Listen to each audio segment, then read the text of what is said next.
It's with great pleasure for me to introduce Dr. Zsuzsanna Toronyi. Right? Okay, Zsuzsanna is an associate professor at ORGE and is also the director of the Archives and the Jewish Museum in Budapest. And she will speak about the romantic sounds of loyalty, occasional festive prayers in 19th century synagogue. And please, Zsuzsanna, the floor is yours. So, dear colleagues, if I can't turn back to Hungarian, so I will continue in English. So, in this presentation, I would like to thank for every one of you who spoke before me, especially for Sonia, who spoke about the Dohány Street Synagogue, and for Professor Ferziger, who introduced the term of accessibility and the preservation. Because I am, as a museologist, I would like to select a few items from our collection and to show you. So this is the inner side of the Orci house. So the temple in the Orci house, the other synagogue was called a synagogue. This was the traditional one. And this one was prepared or built up after the pattern they had already in Vienna. So the Reform synagogue in Vienna was very similar to this one. And it's also very important why we do have this picture in our collection, because it was depicted, it was preserved as a picture, and it was distributed because it is a lithograph, so it is a multiplied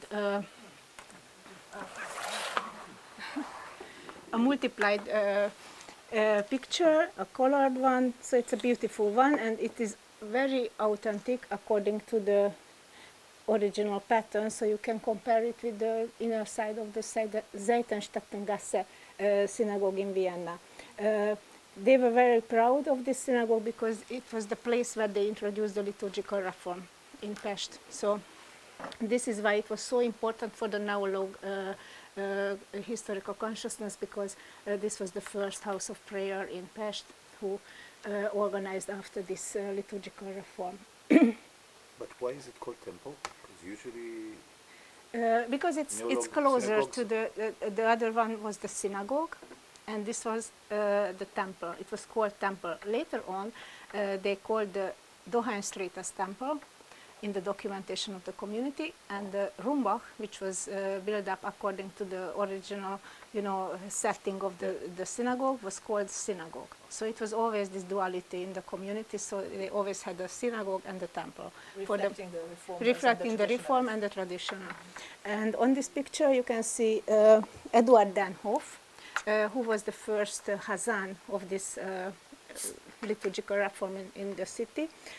He was a student of Solomon Sulzer, so he introduced the new melodies into the Pest Jewish community. But now I have another picture depicting the ark in the Orthodox or more Orthodox school, the synagogue.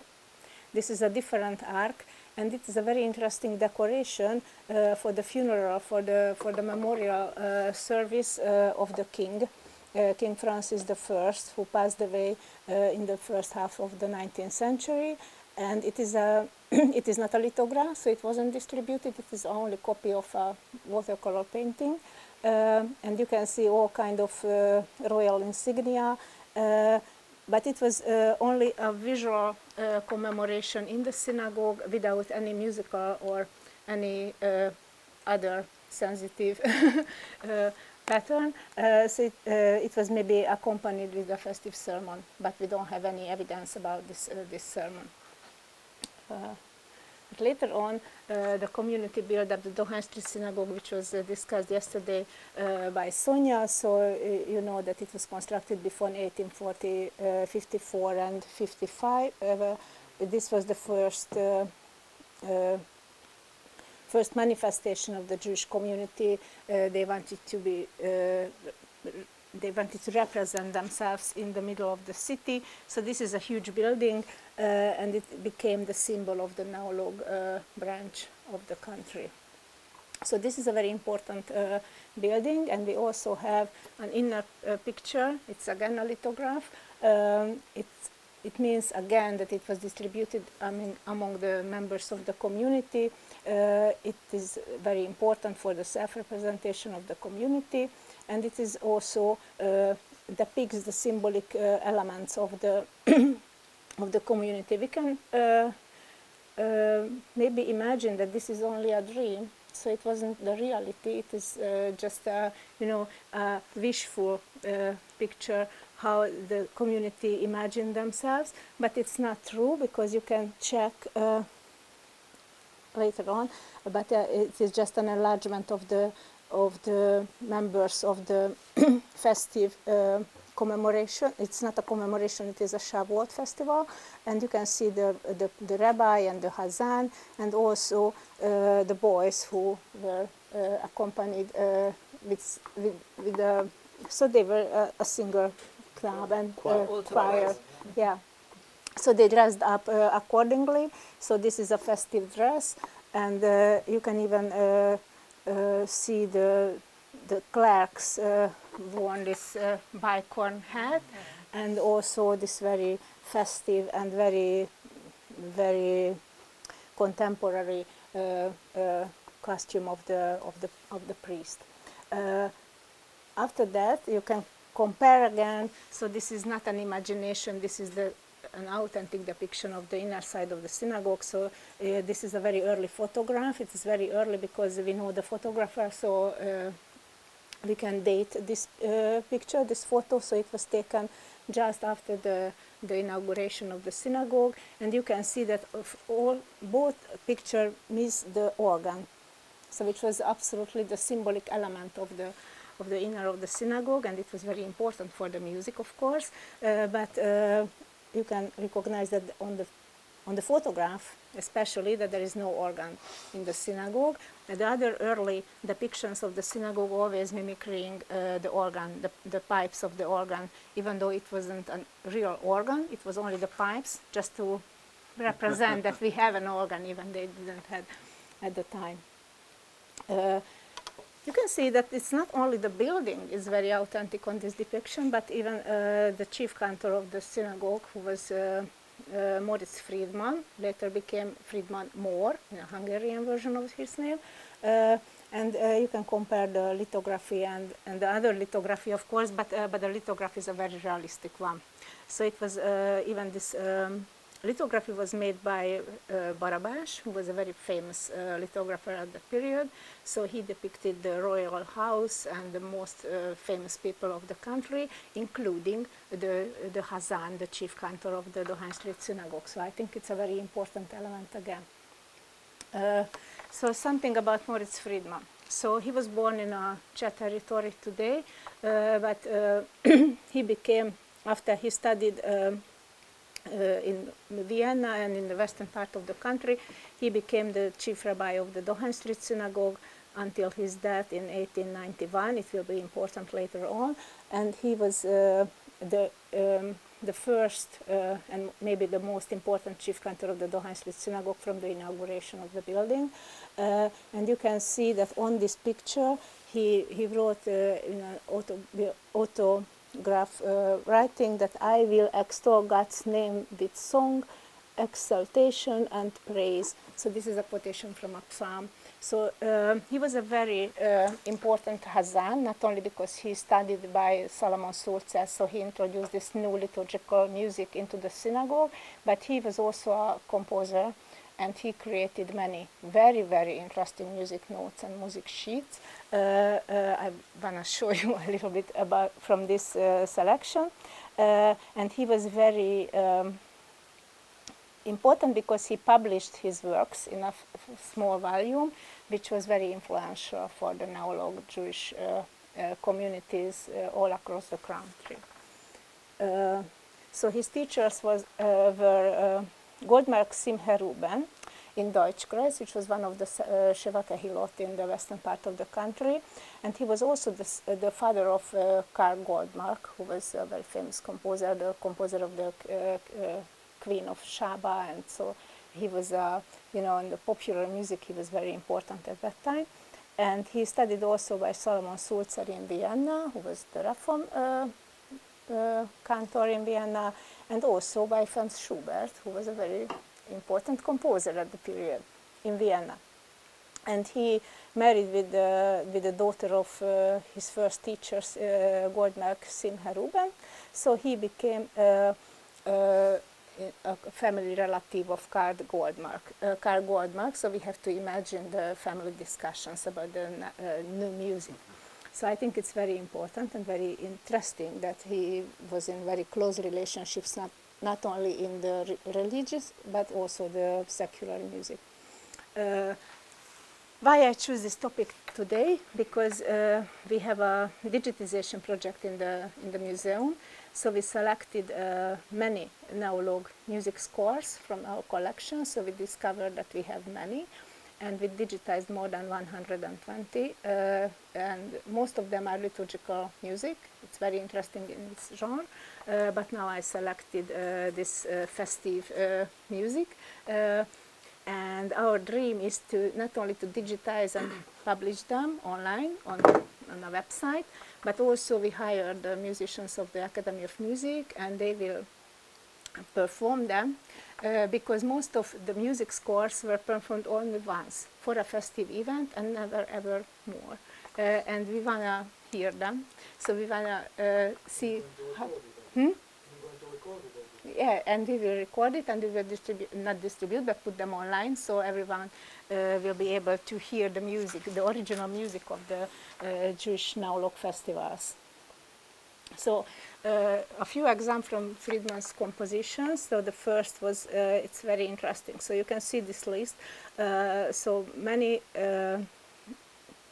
of his new compositions celebrated different Jewish institutions, symbolic Jewish institutions. First of all, he composed something for the foundation of the Israelite Teachers Associations, which was very close with the Rabbinical Seminary. So the first Jewish teachers at the Rabbinical Seminary established an association. It's like a trade union, and they got beautiful music from Moritz Friedman to celebrate the foundation. And also he composed something for the inauguration of the girls' orphanage, which was established by the Women Association in Pest, in the Pest side, which was again a very new institution in the Jewish community. It reflects the new social problems in the metropolitan area, which was Pest at that time. So it was a very quickly growing community, and the female part of the community needs some social care, and this is why they opened this girls' orphanage, and it was also celebrated by Friedman. But the other compositions reflected to the political events of the country, and this is why it is so interesting. So first of all, this is one of the first, which he composed for the restoration of the Constitution. So after the revolution in 1848, in which Friedman participated as a soldier, but he left the army very quickly and went back to the synagogue. But after that, in 1967, just before the compromise between Austria and Hungary, the king restituted the constitution of the country, and it was celebrated by Friedman in the Dohány Street Synagogue. That's why it is Gesundheit. Why it is so interesting? Because it is a music for the Psalm 45, which is about the king and the king's power. But I have the musical score. I don't want to sing it at the moment, but it's very interesting if you can read the music scores. It's clear that it contains fragments from the Gott erhalte, which was the royal or the emperor's anthem, and also from the Szózat, which is a famous Hungarian poem. So it is like a musical compromise between Austria and Hungary, and it was performed in the Dohány Street Synagogue. So I think it's a very interesting thing. So I am very hopeful to hear it again, and maybe not perform in the Dohány Street Synagogue, but in a concert hall. But I think it's a worthwhile recording.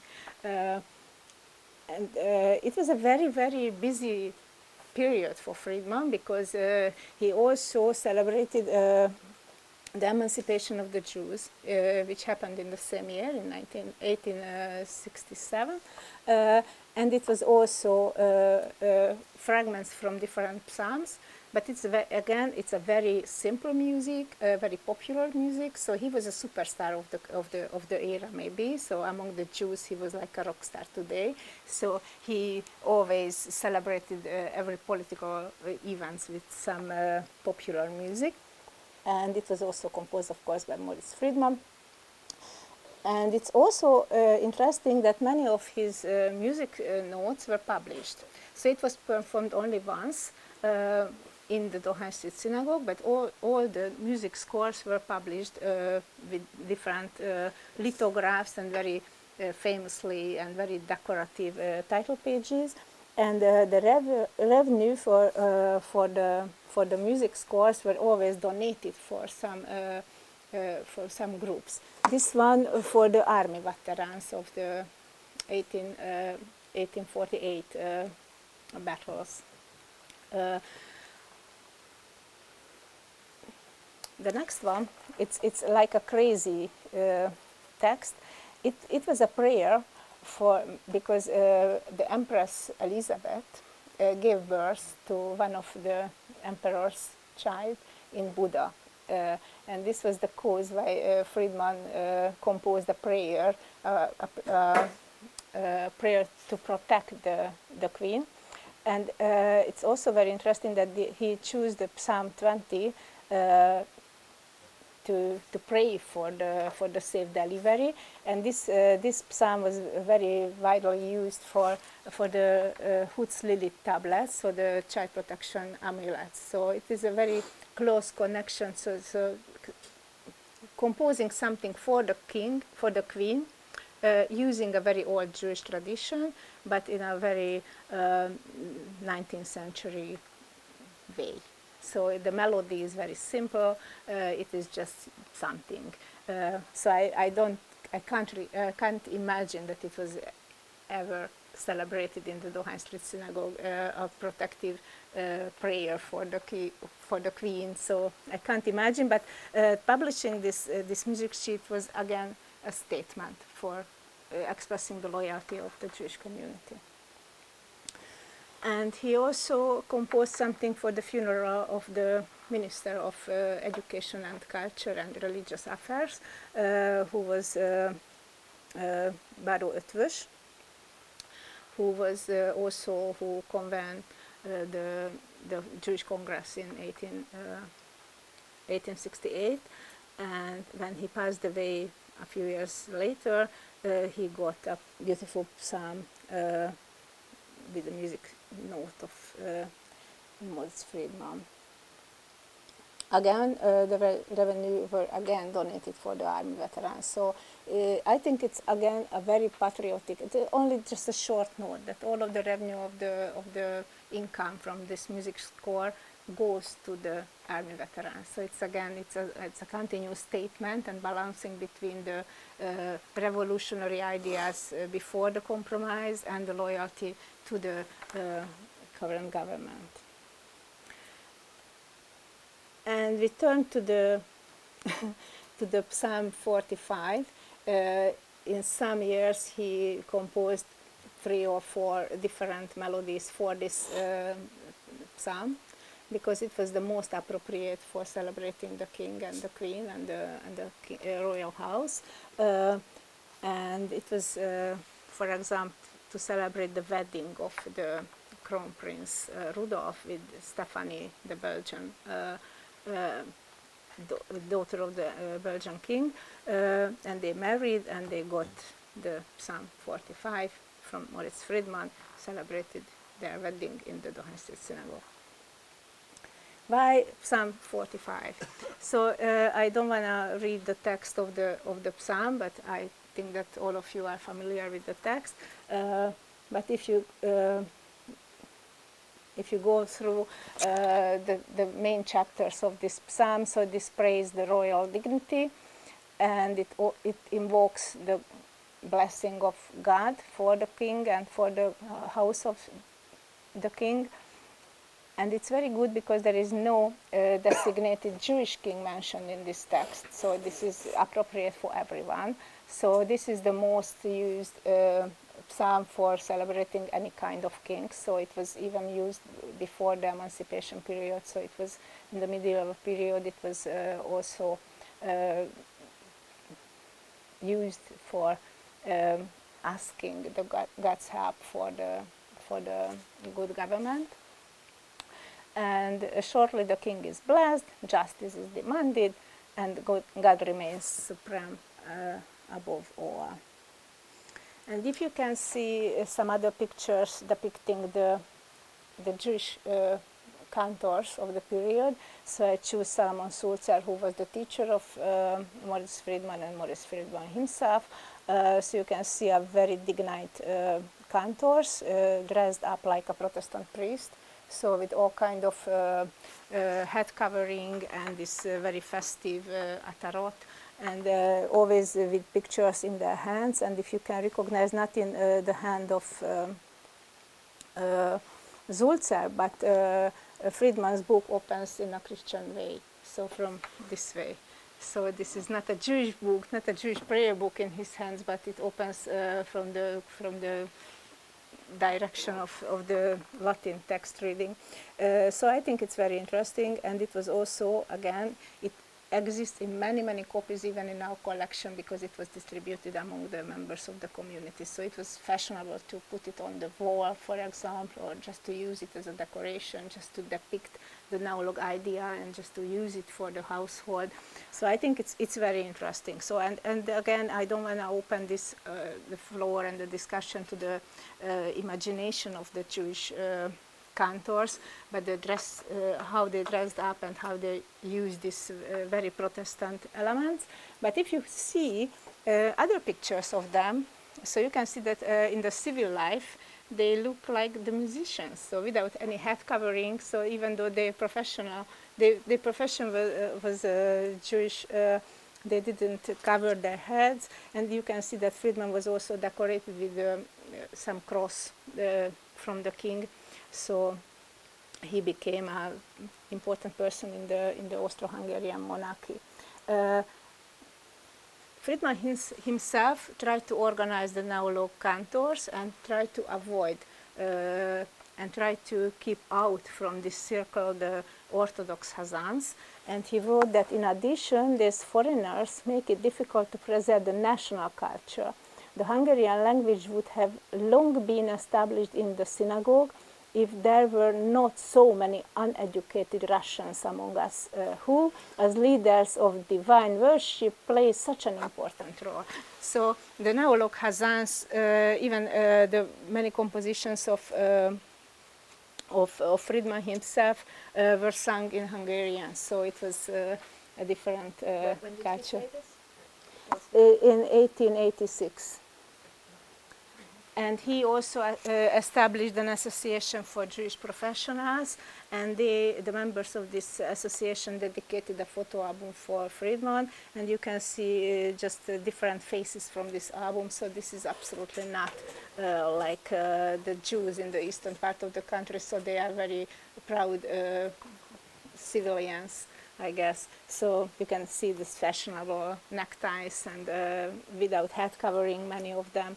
So this is the Jewish professionals of the era in the 19th century across the Austro-Hungarian monarchy, because it's not only Hungarians, but also the famous cantors from Pressburg and Austria and Graz and Linz, and so the main centers of this branch.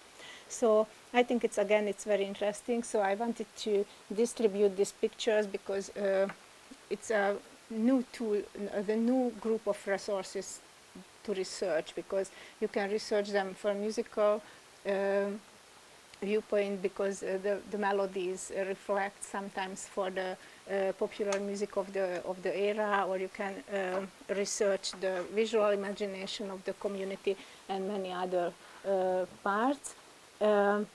And that's it. So this is about Friedman, but I have to note, and I have an additional slide just to show you that after Friedman passed away, this tradition of the decorative music in the synagogue stopped. So 4 years later, it was the celebration of the Hungarian millennium in 1986, 1896, yes, thank you. But it was no special celebration in the Toronyi Street Synagogue. So it was festive speeches all over the country, but nothing musical and nothing interesting from our perspective in the Toronyi Street Synagogue. And two additional documents. One is to celebrate the inauguration of Admiral Horthy later on, or the anniversary of the inauguration, without any musical thing, but the celebrations continued. And this is a very interesting document. I just found it among the papers recently organized from the Rabbinical Seminary. It was written by the Ministry of Education and Culture, and they asked the teachers of the Rabbinical Seminary to compose a new prayer to celebrate the prayer not for the king but for the Republic. So it was written in 1990, and I think that this is also very worthy for research, even though I didn't find the text they created for blessing of the Tanácsköztársaság. So I think it's a continuous topic without time limitations. Thank you very much. Thank you very much. Any questions? From where is the earliest music score in the collection? Because I see I saw a timeline. It's a timeline. The earliest one is the Shir Zion by Salomon Sulzer, but it's not this kind of music. So this is music for the Reformed Jewish liturgy. It is from the 60s. It is from the 60s. It's called, titled Shir Zion. This is 2 volumes, but it is a traditional Matovu and other liturgical poems. Did Friedman also compose non-liturgical works? That is, It is not liturgical, I guess. So oh, I see. so it's Even though, why wouldn't it be liturgical? Because it is liturgical. yes, I think it's about a definition prayer. of the It's a prayer. liturgical. So it is not the Amidah. He also composed the music for the Amidah. That's what's going to be my This is yeah. So he did for the traditional or the established Jewish liturgy. So all kind of kedusha and the other, and not only Friedman but many others. So we have even manuscripts of music from different communities. So it's very interesting. What I'm actually asking, did he partake in the musical milieu of non-Jews in Budapest, in the area? Was he a musician or a composer or just a cantor? He was just a cantor, and he tried to compose music for the Jewish audience. It was very popular, but to be honest, it is not good music. He wasn't Schubert. So okay. he wasn't Schubert. So it is. Sometimes I just try to play it on my piano. So it is very poor music, but it was popular. So it was easy to consume. So it wasn't a complicated music. So it was not Beethoven, and so it was, even not Karl Goldberg. And he never asked maybe his help to compose something much more. They say Yiddish, chazonim is naronim, the chazonim are little boys. Little boys, but he was very educated. So he was born in Zain Adar. So this is why he tried to. He studied in different yeshivot to be a rabbi, but he preferred to be a hazan. Okay, thank you very much. You want to ask something? No, just a remark. Are you aware that Szeged has an inaugurational Yes. music? And we have recorded it. So I have now I do have the audio. Wow. Could With a you local please share? Jewish, yes, of course. It's a local Jewish professor of music who is also a piano player. So she was brave enough to play the organ. And I recorded it, but we're also going to make a professional recording in February. If you can send me Yes, the score, Yes. I can ask the Academy of Music to record it for you. Oh, that would be great. Yeah, Okay. I think it's. Yes. Great. We'll do that. This is the value of any conference, that discussion. Thank you so much.